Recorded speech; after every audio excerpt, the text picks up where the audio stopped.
रामेश्वर चौरसिया जी BJP के नेता भी हमारे साथ जुड़े हुए हैं। रामेश्वर चौरसिया जी, अपराधीकरण रोकने की दिशा में प्रधानमंत्री मोदी के द्वारा दिए गए वक्तव्य को लेकर आपकी क्या प्रतिक्रिया है? क्योंकि जिस बात का जिक्र प्रधानमंत्री मोदी ने किया उसमें हमारे साथ में जो लिस्ट है उसमें पार्लियामेंट में सिर्फ लोकसभा में 186 टेंटेड पॉलिटिशियंस हैं। आने वाले दिनों में खतरनाक। जी चौरसिया जी, हमारी आवाज अब तक आ रही है? हाँ, आ रही है जी। राजनीति के अपराधीकरण का जिक्र किया है प्रधानमंत्री मोदी जी ने अपने भाषण में, और खासतौर से जिक्र किया है कि कम से कम दाग लेकर संसद में ना रहें और इस पर अब तेजी से कार्रवाई होनी चाहिए। लेकिन मौजूदा वक्त में 186 सांसदों ने अपने हलफनामे में जो जिक्र किया है उसमें वो टेंटेड है। आपकी प्रतिक्रिया क्या है? हाँ प्रसून जी, मेरा इसमें विचार है कि उन्होंने सही किया है। देखिए, लोकतंत्र जो हमारा ये मंदिर है, और विधानसभा भी स्टेट में मंदिर होता है, जनता की निगाहें हैं। अगर चोर डकैत और अपराधी लोकसभा में रहे, हम तो कभी इसके समर्थक नहीं रहे हैं। लेकिन हाँ, उसमें बहुत सारे केसेस ऐसे होते हैं आंदोलन के कि वो भी 12 साल तक चलते रहते हैं। तो मैं प्रधानमंत्री जी से बिल्कुल सहमत हूं, और कोर्ट को भी जो उन्होंने कहा है सुप्रीम कोर्ट का और बाकी कोर्ट का सहयोग लेंगे। तो मुझे लगता है कि पहले ऊपर से क्लीन करना चाहिए। देखिए, करप्शन भी ऊपर से क्लीन करे तभी नीचे कंट्रोल कर सकते हैं। उसीलिए अपराधीकरण को हम लगाम लगाना चाहते हैं अपराध पर, माओवाद पर, आतंकवाद पर। पहले तो पार्लियामेंट को क्लीन करना होगा, फिर उन्होंने स्टेप बताया विधानसभा में। इसका स्वागत करता हूं, सभी को करना चाहिए। हम तो उस मत के हैं। देखिए, हम पर नहीं चौरसिया जी, एक चीज बताइए। नहीं चौरसिया जी एक चीज बताइए, चूंकि अभी आप हमारे साथ बीजेपी की नुमाइंदगी कर रहे हैं यहाँ पर, जब आप बैठे हुए हैं, क्या टिकट जब दिया जा रहा था तब यह ध्यान नहीं गया कि जो लोग दागदार हैं उन्हें टिकट ना दिया जाए? हाँ, देखिए क्या होता है प्रसून जी, वही मैं आपको बता रहा हूं कि जब टिकट बढ़ता है तो वो दिखाया जाता है कि कोई उस आंदोलन में है, अब 144 लगा है, हम चले गए, केस हो गया। तो वही है कि किस तरह के केसेस है, कोर्ट इसका निर्णय कर दे। जो जिसको जेल जाना है वो जेल चला जाएगा, जो बरी हो जाएगा पाक साफ होकर बाहर निकलेगा। लेकिन ये टेंटेड क्यों रहे इतने दिनों तक? मैंने आपको एक अपना उदाहरण दिया कि मेरे पर लग गया कि मैंने किसी अधिकारी को थप्पड़ मार दिया, मैं उसको जानता भी नहीं था। ठीक है, किसी ने केस कर दिया, 12 साल बाद मुझे समन आया, लेकिन मुझे तो भरना पड़ता था ना कि मेरे पर केस है। नहीं तो एक चीज बताइए।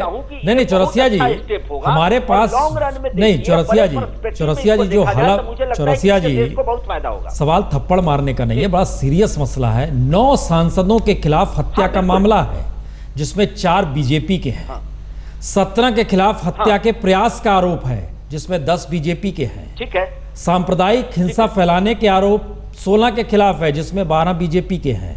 महिलाओं के खिलाफ कुछ अपराध हैं, उसका जिक्र है। चोरी डकैती के, मैं इसका उत्तर दे देता हूं जी। प्रसून जी संख्या समझ गया। देखिए, अगर उसके हत्या का आरोप है तो ये फैसला सुप्रीम कोर्ट करेगा ना, वो जल्दी हो जाए 1 साल में, तो ये तो अच्छी बात है। हमारे सांसदों की उनके ये मैटर नहीं करता है। पार्लियामेंट में तो है, अगर केस है तो सही में वो चले जाए, नहीं है तो वो पाक साफ हो जाए। बात तो सही है। तो इसमें कहां का हम डिफेंड कर ही नहीं सकते। आपकी बात से हम पूरी तरह सहमत हैं, पार्टी कोई भी हो। राशिद अलवी साहब, 98 बीजेपी के हैं सांसद दागदार इस वक्त, लेकिन कुल 186 हैं, और 186 सांसदों के खिलाफ आपराधिक मामले दर्ज हैं, जो उनके हलफनामे के जरिए एक संगठन ने निकाला है, जो एनजीओ है उसके जरिए, जिसका जिक्र आज मोदी जी ने भी किया, प्रधानमंत्री के जरिए ये बात निकल कर आई। इस दिशा में लग रहा है आपको पहल हो जानी चाहिए अब, जिक्र क्योंकि हो गया है? बिल्कुल पहल होनी चाहिए। दागदार लोगों के लिए पार्लियामेंट में कोई जगह नहीं होनी चाहिए। मुझे नहीं मालूम किस पार्टी के कितने हैं, हमारे कुछ हैं कि नहीं हैं ये भी मैं नहीं जानता। कांग्रेस के 8 लोग हैं, लेकिन वो किसी भी पार्टी के, हाँ किसी भी पार्टी के दागदार लोग हों, उनको पार्लियामेंट में पहुंचने का हक नहीं। जब आपको अदालत आपको साफ कर दे, आपको क्लीन चिट दे दे, तब आप चुनाव लड़िए और पार्लियामेंट के अंदर। तो ये अभी तक राशिद साहब क्यों नहीं हो पाया? ये लगातार आप लोग की भी सरकार रही है, बात अभी तक क्यों नहीं हुई? देखिए वाजपेयी जी, मैंने तो राज्यसभा में एक बार कहा था कि कानून किसी के खिलाफ क्या करता है क्या नहीं करता उसे छोड़ दीजिए। एक कमेटी बनाइए, प्रधानमंत्री, लीडर ऑफ अपोजिशन और तमाम पार्टीज के जो नेशनल पार्टीज हैं उनके प्रेसिडेंट उस कमेटी में हो और कोई भी आदमी दागदार हो, चाहे अदालत ने उसके खिलाफ फैसला दिया हो ना दिया हो, उसके खिलाफ चुनाव लड़ने से रोक देना चाहिए। ऐसा दुनिया के कई मुल्कों में है। ये मैंने राशिद अल्वी ने राय दी थी राज्यसभा में, लेकिन पार्लियामेंट में तो वही होगा जिसको तमाम राजनीतिक दल चाहेंगे। मैं आपकी बात से सहमत हूं, दागदार लोगों को पार्लियामेंट और असेंबलीज में जाने का हक नहीं होना चाहिए। मोहन साहब जी, इसको किस रूप में देखा जाए, क्योंकि अभी तक ये होते आया और ये आज से नहीं, लगभग 2 दशक पहले से ये मामला निकला था। वोरा कमेटी की रिपोर्ट आई थी, कहा गया था किस तरीके से राजनीति का अपराधीकरण हो गया है, फिर अपराधी आ गए राजनीति में, सांसद बन गए। ये जो बात आज कही गई है, आपको लग रहा है कि अब इस दिशा में कदम बढ़ेंगे, सहमति हो पाएगी? 2 सॉल्यूशन है इसका। एक तो जो प्रधानमंत्री ने अभी कहा कि हम 1 साल के अंदर में फास्ट ट्रैक कोर्ट करके उसको डिसीजन दे देंगे कि अपराधी है कि नहीं है, और दूसरा जो एक सुझाव आया वोरा कमेटी के, जैसा आपने बताया, और चुनाव आयोग ने भी इस पर पहल लिया था कि जितने दागी लोग हैं, जिन पर आपराधिक मामले दर्ज हैं थाने में या जिन पर मुकदमे चल रहे हैं, वैसे लोगों को चुनाव लड़ने से रोका जाए, वंचित किया जाए, कानूनन रोका जाए। इसमें सवाल ये उठा कि जितने राजनीतिक दल थे सभी ने कहा कि ऐसा भी हो सकता है कि जो विपक्ष में हो और सरकार किसी और पार्टी की हो तो झूठे मुकदमे दायर किए जा सकते हैं, और ख़ासकर ऐसे मुकदमे जो कि जेन्युइन भी हों, जैसे 144 धारा का उल्लंघन या प्रदर्शन करना या थोड़ा सा प्रोटेस्ट हम जो करना। बता रहे हैं वो तो सारे आपराधिक मामले हैं, 186 हाँ, जो तो दर्ज उसमें भी एक लाइन खींचा जाए कि ऐसे लोग, जैसा आपने जिक्र किया, हत्या या हत्या करने का प्रयास, डकैती या महिलाओं के प्रति अत्याचार, तो ऐसे मामले जिसमें केसेस चल रहे हैं, उसको फैसला होने के पहले ही चुनाव आयोग एक कानूनन तौर से उनको रोक दिया जाए कि आप किसी भी चुनाव नहीं लड़, चाहे वो संसद का चुनाव हो या विधानसभा का चुनाव। हमको एक बात बताइए, ये बहुत महत्वपूर्ण है आलोक मेहता जी, क्योंकि पहली बार या 30 बरस के बाद एक जनमत मिला है ऐसा जिसमें प्रधानमंत्री चाहें तो इस दिशा में बढ़ सकते हैं, पार्टी के भीतर एक सहमति हो, सरकार में सहमति होगी, अब इस दिशा में बढ़ जाएंगे। इससे पहले उलझन थी क्योंकि हर पार्टी के कहीं ना कहीं चेक एंड बैलेंसेस थे। क्या इस दिशा में अब बढ़ा जा सकता है? आपको लग रहा है कि ये बात सिर्फ आई गई हो जाएगी? नहीं, मुझे लगता है कि आई गई नहीं हो सकती, क्योंकि देखिए यूँ तो हम लोग राजीव गांधी के समय से या इंदिरा गांधी समय से चर्चा होती थी, अपराधीकरण धीरे धीरे बढ़ता गया। ये पहली बार वर्षों के बाद, जो बार बार लोग कहते थे गठबंधन की राजनीति, मजबूरी, क्योंकि आपको कभी लालू जी का समर्थन लेना है, कभी मुलायम जी का लेना है, कभी किसी का लेना है, डीएमके का है, शिवसेना के लोगों के नाम भी कुछ आए हैं, तो इन सबसे उबर करके एक पार्टी, सरकार, और देखिए उन्होंने जो कहा ये भी महत्वपूर्ण है कि दूसरी पार्टी के नेता सीधे विरोध नहीं कर सकते, वो टेक्निकली मान लो राज्यसभा में कुछ, लेकिन इसमें तो पास भी नहीं होना है। इसमें वो सीधे सरकार सुप्रीम कोर्ट से सिफारिश करे और सुप्रीम कोर्ट कहे ठीक है इन मामलों को हम ले लेंगे। इसलिए संसद के बहुमत सिद्ध करके कोई प्रस्ताव पास करने की जरूरत भी नहीं होगी।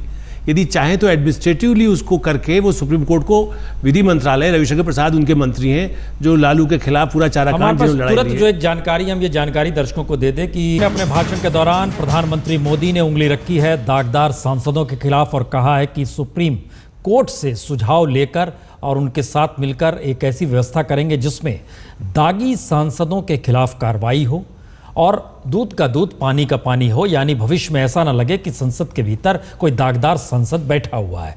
राशिद अल्वी साहब, आपने सुझाव दिया उस वक्त राज्यसभा में, मान लीजिए माना गया नहीं, लेकिन अब एक ऐसी सरकार है जिसके पास बहुमत है, जनादेश ऐसा मिला है, निर्णय ले सकती है। लगता है आपको कि 2015 यानी 1 बरस के भीतर कुछ परिणाम नजर आएगा? वाजपेयी जी एक बात बताइए, मैं कोई शुबा नहीं कर रहा, शक नहीं कर रहा, नरेंद्र मोदी जी नए नए प्रधानमंत्री बने हैं, हर आदमी को पक्का मकान, हर घर में शौचालय, वो तमाम वादे कर रहे हैं, 24 घंटे बिजली, हालांकि बिजली का हाल आप देख रहे हैं कि उनके आते ही क्या हुआ है। मैं इसे क्रिटिसाइज नहीं कर रहा, लेकिन एक बात आपसे भी पूछता हूं, आप बहुत इंटेलिजेंट आदमी हैं, बीजेपी के 98 एमपीज हैं जो दागदार हैं। नरेंद्र मोदी जी ने ऐसा एक रास्ता निकाला कि जो जल्द अज जल्द 6 महीने में फैसला कर दे, और बीजेपी के 98 एमपीज के खिलाफ फैसला चला गया, क्या सरकार बाकी रहेगी? क्या नरेंद्र मोदी जी चाहेंगे कि ऐसा हो जाए? उन्होंने कहा है देश पहले पार्टी बाद में। कि नहीं, मैं आपसे पूछ रहा हूं, मैं नरेंद्र मोदी जी से नहीं पूछ रहा। हमें लग रहा है ये आज तो वो सारा सारा भाषण उनका इसी तरीके का जी। है।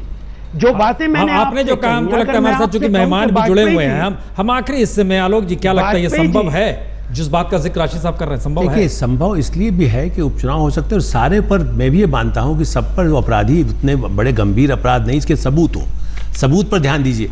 अदालत सबूत पर जाएगा और सबूत कुछ मोदी जी के पास भी होमवर्क, मुझे जो लगता है प्रधानमंत्री के नाते भी, यदि आज उन्होंने घोषणा की है संसद में, तो उनके पास कुछ तथ्य ऐसे होंगे कि कई लोगों के पास सबूत नहीं है।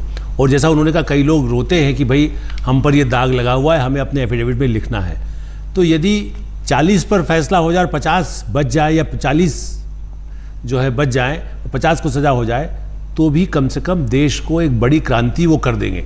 सरकार देखिए 2 साल भी यदि चले और उसके बीच कुछ हो जाए मोहन तब साहब भी जी, क्या मोदी ये इतिहास लगता तो बना है सकते हैं। जिसका जिक्र राशि साहब जिस बात को शुभा के तौर पे किया रहे हैं कि संभव कैसे है? संभव बिल्कुल है प्रसून, क्योंकि ये प्रोसेस है, एक साथ तो नहीं होने जा रहा है जी, समय लगेगा और थोड़े थोड़े करके फैसले आएंगे। लेकिन तो, लगता है ये संभव है? हाँ ये संभव है, बिल्कुल विल पावर चाहिए, संभव है। और अगर ऐसा सरकार गिरती भी है और दोबारा भी चुनाव होता है तो उसमें मैं समझता हूँ कि जो प्रधानमंत्री को फायदा होगा। चलिए।